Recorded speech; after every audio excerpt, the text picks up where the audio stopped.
afternoon. I wanted to show the third deck in kind of my Chinese Tao, Ching, I don't know, series. It really wasn't that way. That's just how they are in the pile. And I think I have other, at least I Ching type decks, I Ching decks somewhere, but I couldn't find them. But this is the one from AGM. It says based on the ancient wisdom of China. Okay. And as always, AGM is nice cards. Well, decent cards. And nice box. It's always a tad bigger than it should be instead of having to force stuff in and out. I'll start off by showing something that I have a fixation on doodling a lot. It's really Zen art, so I'm not sure this is exactly, well, close enough. But it's just a frog on a simple, if you look it up online, like Zen frog bug in Google, you can see it's just a simple black and white, like ink on paper. Typically it's the paper that makes it look great. But I redo this a lot. This is all wrong. There won't be mountains or water and clouds with faces on them, but there will be a bug going that way, and these frogs kind of following it, thinking about it, or wanting it. So put that out of the way. And then just as an overview for the I Ching, I did this other doodle where I have I Ching in the middle. It's a book of changes, so change is an important word. A lot of the stuff in the book will open your eyes. It's got a mathematical sort of thing going with the 64 hexagrams and the 8 trigrams, which 8 times 8 becomes 64. But I think in the old days it was just whatever a yarrow stick was. A short one, a long one. So you got one that could be yes, and you got broken one, which could be no. I guess I'd qualify as the broken one. And that's how it all started, kind of. But then, like everything else, it involves changes over time. But so I just doodled an eye and referenced to C.G. Jung. He kind of associated it with collective unconsciousness. And there's that frog again with the bug zipping by, and he's desiring, or however you want to look at it, that's patterns in nature and life and humans. And this, how do you pronounce that, Bagua or Pakwa? And it's got the 8 trigrams with the yin and yang in the middle. So it's like fire, earth twice, that's weird. Fire, earth, marsh, heaven, and I think that's heaven outside of earth, not like heaven in the Bible, I would think so. Water, mountain, thunder, wind, back to fire. So those 8 times 8 can become the 64 that you see in the deck back here. So let's get that out of the way. That was just my quickie. It does come with a book, a little book, and with tiny print, which makes it difficult to read. So it has a little bit of the history of the I Ching, the Book of Changes. It says to understand the power of destiny through omens. And right there's a printing mistake I caught, unless it's a bizarre font where a left parent is actually a T, a lowercase t.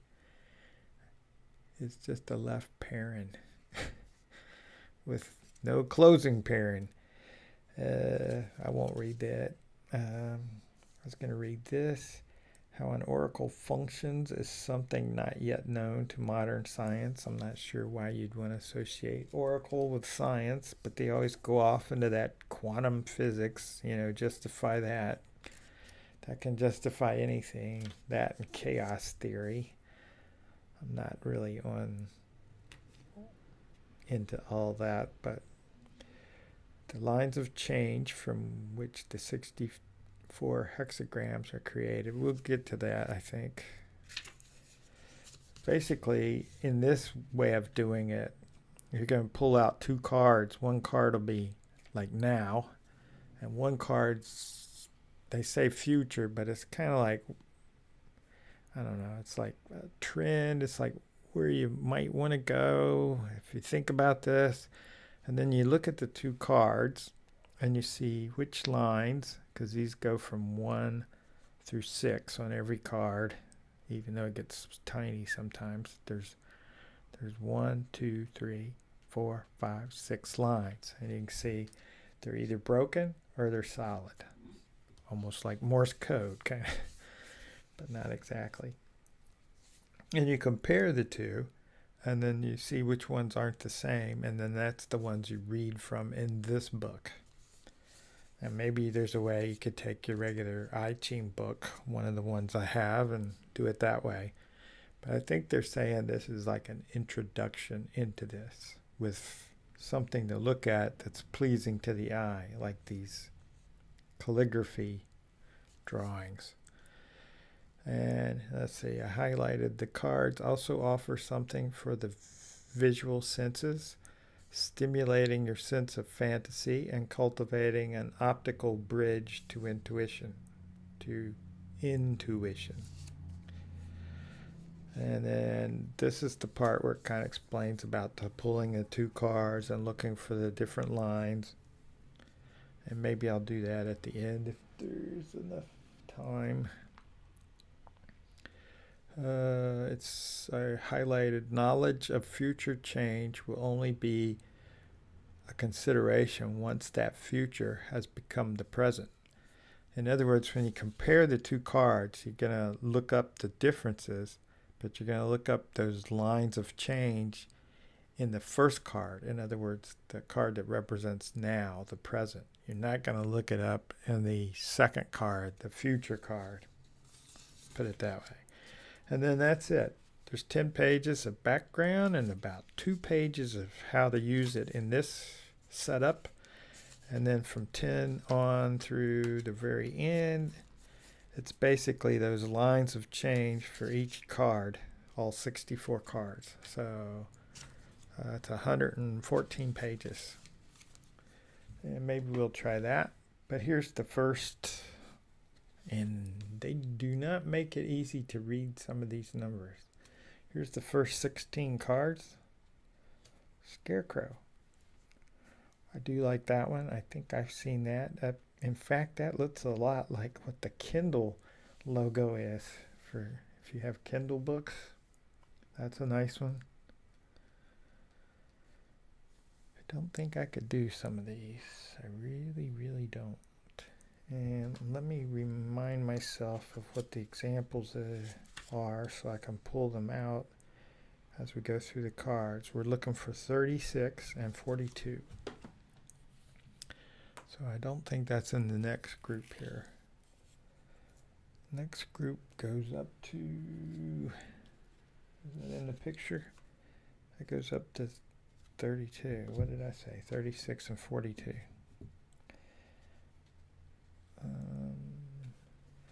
I've noticed a trend. There's a lot of decks which have this shadow look. There was even that new one recently, Spirit Within. That's interesting. Anyway. The old washcloth. And then they don't want to fold. Dude, you're holding me up. Skip it. Here come the next whatever, and we're looking for, I think we're going to find them both in this one. Yep, we are. So first I'll let you look at it, and then I'll pick it up and pull out 36, right? And 42. And save those for later.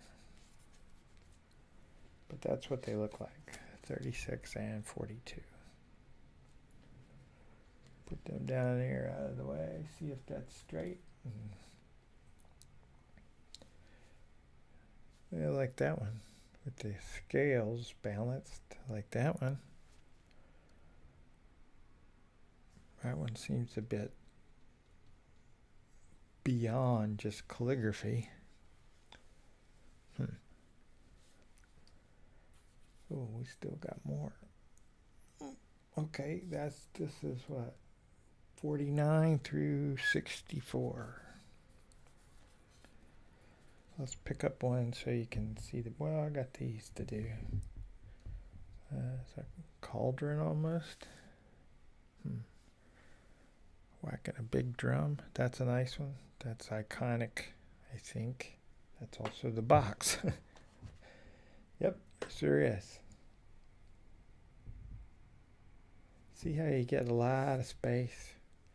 I mean, to me that yells Zen art, but not necessarily. It's interesting how that's distorted in places. Or is it me? Like right here. Maybe it's me. So, where's my green cloth? So there's those. I'll let them go since my hands are not in the way anymore. And put this on there. And this is card. So we would have shuffle, schmoozed around and pulled out the present or now. That would be this card. And we would have pulled out the future, our second card, according to this system here, if you can call that a system. That's a nice image, like poppy flowers, that famous painting. But if we look real closely, we can see same, and line 3, because you start at the bottom, so 1, 2, 3 is different. This one's whole, and that one's broken, and then the top 2. So the difference, the lines of change, as they call them, the differences, is line 3, 5, and 6. So, as they blab about here, we would go and look those up. Is that correct? Yes. It says 3, 5, and 6 are lines of change. So we would go look at card 36 in this book, which is right here. I'll hold that up so you can read it. I can almost read it over there, but not quite. Sorry. I'm going to let you go and then pull it away and put it back. Eclipse of light. Unfathomable influences gain ground and threaten the realization of your aims and plans. I don't really have any. You have no power over them. Of course, I didn't ask a question before starting this because it's not. I'm just going through the example in the book. The power you have is over yourself. That's so true. Don't let yourself be swayed from your goals. Stand firm, albeit quietly, by your convictions. The present need is to remain calm within, firm and strong-willed, and to appear tolerant and flexible. This is like a tree. To those around you. Avoid acting as the center of attention, spelled C-E-N-T-R-E, not E-R. Don't meddle in other people's affairs. Yeesh. Your personal opinion has little importance at present. Oh my goodness.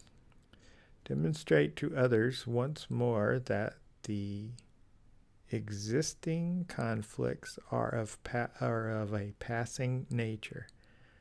They are essential for positions to be clarified once and for all. You will also warm to the task and gain much in terms of personal development. So we're on card 36. So I guess we should read the first line of change, which is line 3. You unexpectedly collide with the cause of your problem. Take advantage of this moment coolly and unhesitatingly. With tactfulness, you later find normality from within. Okay. So I'm all dirty. Line 5. Don't relinquish a strong position lightly, even when retreat is the best course of action. There remains nothing else for you to do than adjust to the circumstances, without, however, relinquishing your own ideals. That was line 5. I'll let you see. Now for line 6. The eclipse wanes. Okay. If good has been harmed and beauty spoiled, then they will slowly become whole and healthy once again. Okay, that's more like the Ching. It's like, what the heck is that talking about? But anyway, you get the idea of this, or at least this way. I would recommend getting a book, which is kind of poetry and kind of not poetry. But anyway, that was my quick show of the I Ching, the AGM version anyway. There might be others. And with that, I will say peace.